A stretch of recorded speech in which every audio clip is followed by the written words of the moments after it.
wood turners. I'm Captain Eddie Castle and welcome to my shop. Today I'm playing around with a brand new tool.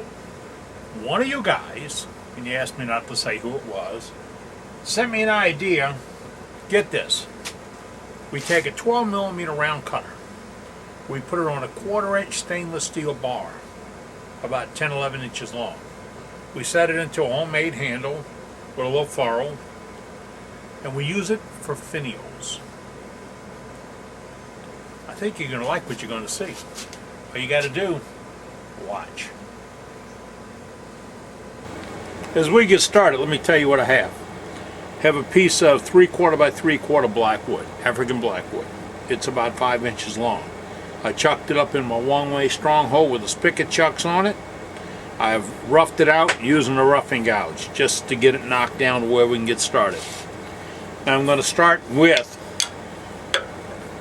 this being a stainless steel bar with a 12mm cutter on it. It's sitting in a handle. I sacrificed the tool and pulled it out and used a ferrule and made me up a handle. Did it rather quickly this morning, and we're sitting to where this cutter will approach center line of the tool. Center line, not below. I don't want to pick it up to cut below center line. I want to cut it center or above. Can't cut too much above because the bar will be in my way, as you see. We're going to learn about this together. Oh yeah, notice I'm not riding flat. If I rode flat, I get a very aggressive cut. If I roll it over, I can control a little bit more. It's not as aggressive, and I get a nice burnish to it. I'm going to use a couple of different tools. The other tool is going to be this little detail gouge, this little detail tool. Piece of round 1/4-inch stainless steel rod, and I just flattened it and shaped the bottom of it.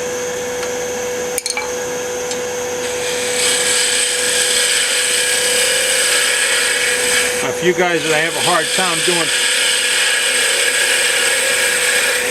doing little finials, I'm still up on one slight shoulder.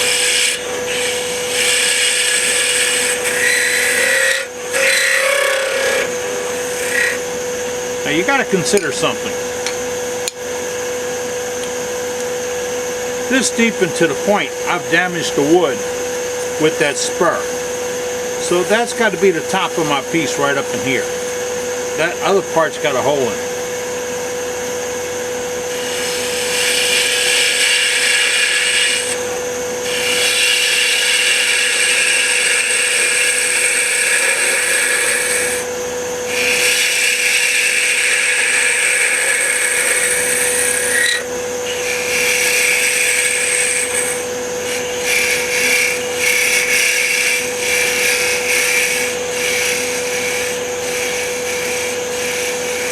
Let's say that'd be my onion.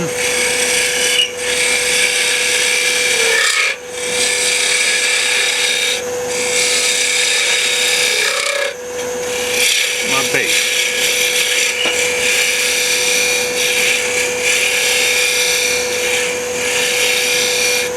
Notice how aggressive this little tool can be.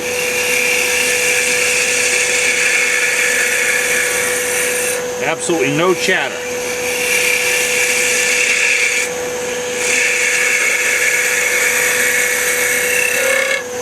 Now for the very tip up here, in order to clean that up, I would use my little multi-tool.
Here's the deal, when you get this thin, if you put a lot of pressure, you're going to blow it off. So you ease your finger behind it.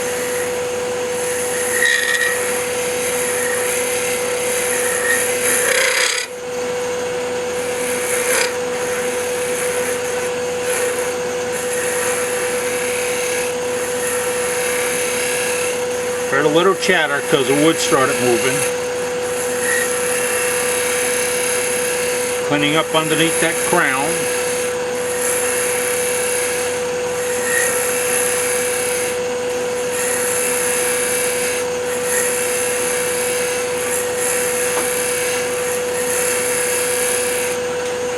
I like that nice deep clean cut. I'm going to go ahead and back off my tailstock and separate it. This I really have to hold it now or it will just come right off.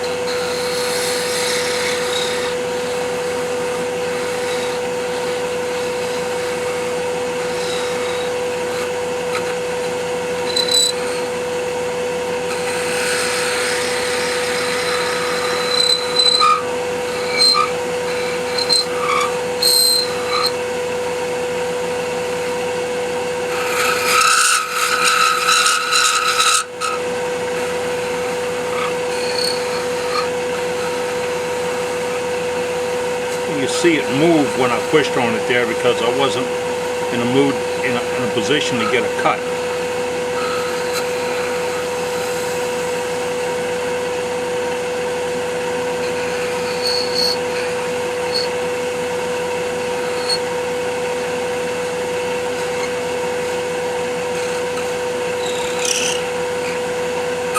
It's broken off. It's just a matter of getting it out of there now. Get that out the way. Then clean up the point a little bit. You don't want to sand this off. You want this to be a nice clean cut right there. And a great little detail is one or two little rings right here.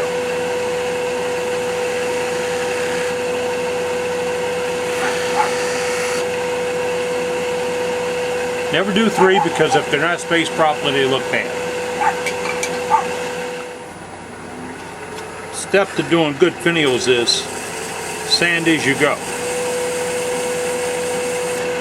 Little 600 paper and a little sanding wax works great here. If you don't know what sanding wax is, check my website or give me an email and I'll send you the formula. It's just the wax blended out of honeybee wax and mineral oil that helps you with your sanding. Holds down the moisture, holds down the sawdust and helps you with the good finish. And I have put multiple finishes over the top of it. Where now, I would say the top is finished right here. The next step would be to trim down this neck as much as you see fit.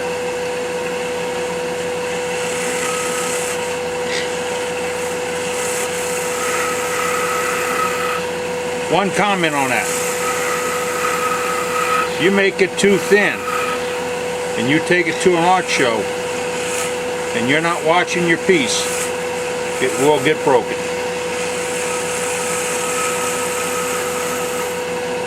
Because some Joe mechanic is going to pick it up and say, oh wow, this is so thin it'll break. Watch.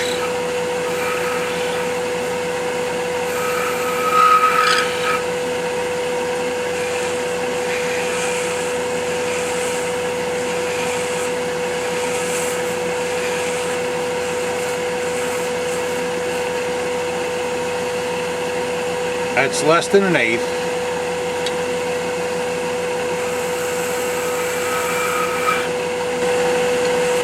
I've sanded and polished out a good bit of it. Now, before we get any smaller down here and put the foot, I put the onion sitting on a little cup, and I'm going to turn this and put a couple of things and then make this the foot. You want to look at it. Let's take a hard look at it. Is it too stumpy? Is it too short? Is this too big? Look at it with a very critical eye at this point, because now's your chance to change it. If it doesn't work, you can sweep this out a little bit. Remember, no flat spots. this must be a nice smooth curve. This has to be a nice smooth curve. And I'm going to put a couple of details in here. Very simple piece for the top of a very simple piece.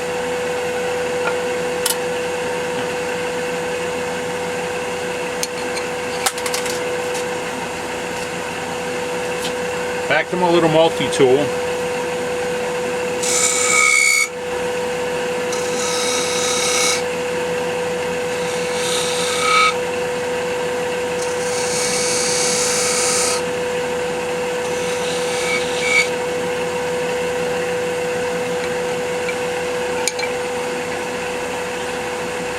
Again, before I take it off,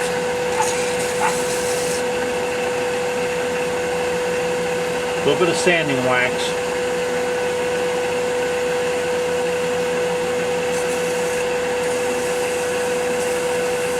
A little 600 paper.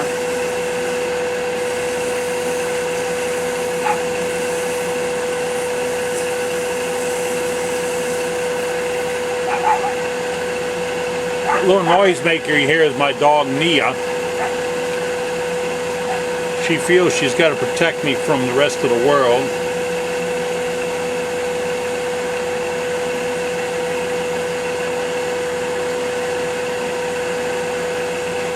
Get the idea where we're going? Now, to trim this off and clean this up, I'm going to use a multi-tool. I can't get the steel for this, it's a key.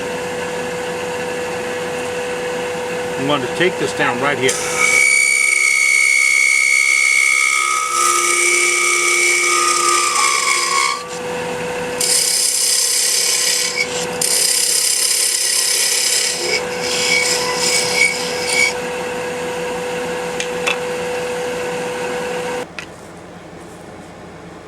I have a little tool that works great for putting a tenon on a piece to go into a hole in the top of a jar.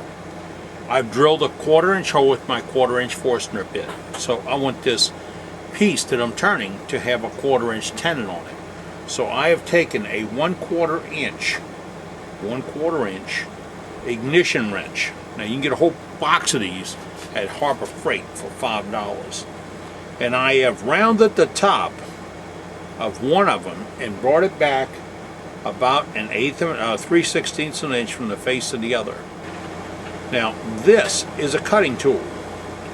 This will size that tenon exactly, and this works great for 1/4, 3/8, half, 5/8, 3/4. I've never done anything larger than 3/4, but I've got them up to 3/4. Oh, by the way, if you do this to a wrench, it's no good as a wrench. So go find some old ones at a garage sale. Compare them to the new ones you have, because a lot of the old steel is better than the new steel. But when you get them, you want to sharpen them like this.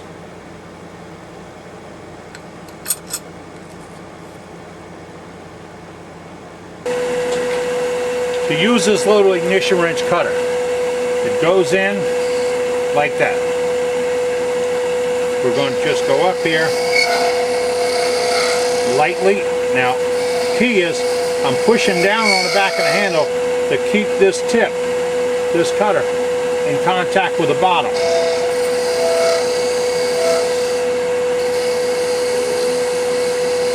It does it real simply, but if you overcut, you're not going to be able. There you go.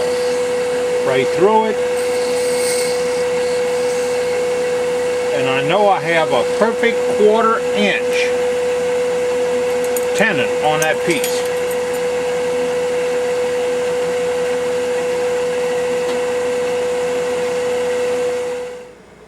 Wow. In about 8 or 9 minutes, we made a simple little finial for a simple little box. Now you can get a lot more detail with this if you make yourself a little detail tool like I had. Now this could be sharpened similar to what Cindy Droza calls her vortex tool. Now I've never turned with a vortex tool or had one. I've seen one. I've seen it at the show Cindy was at. But Elie Avocera had a similar tool in his tool line.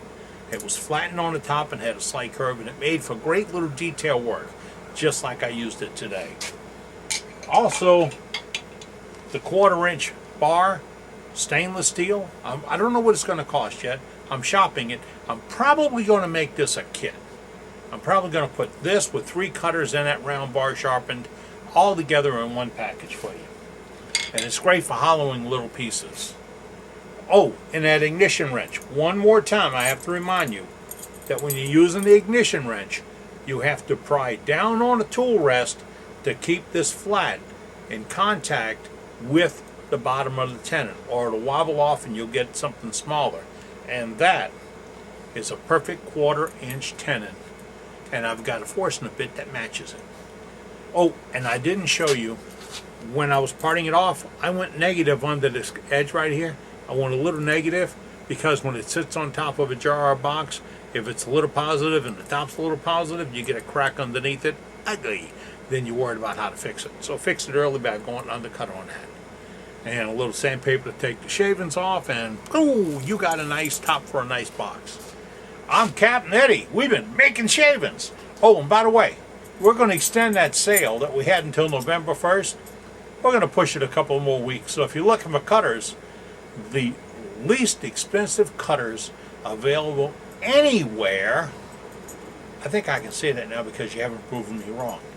Anywhere, I've got the carbide cutters and I've got the prices right here. www.eddiecastellan.com, or give me a call at 504-251-6987. Operators are standing by. Well, actually, I'm probably sitting on my duff someplace, but I'll stand up if you call. Take care.